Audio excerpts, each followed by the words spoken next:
आत्मनिर्भर भारत या दृष्टीने वाटचाल करत असलेल्या देशामध्ये एकमेव समृद्ध असा महाराष्ट्र आपलं राज्य आहे. या राज्याला साधू संतांची महान परंपरा आणि वारकरी संप्रदायाचा एक मार्ग आपल्याला लाभलेला आहे. या क्षेत्रामध्ये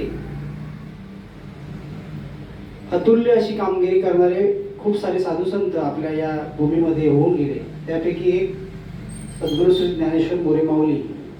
माऊलींच्या जीवनचरित्रावरती बोलण्यासारखं बरंच काही आहे, पण जे ठराविक गोष्टी आहेत ज्या मला ज्ञात आहेत त्या या ठिकाणी मी मांडण्याचा नक्की प्रयत्न करतोय.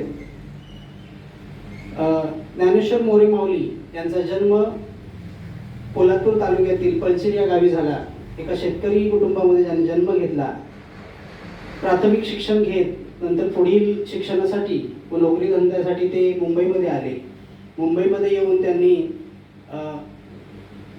एका साध्याशा कारखान्यामध्ये काम करत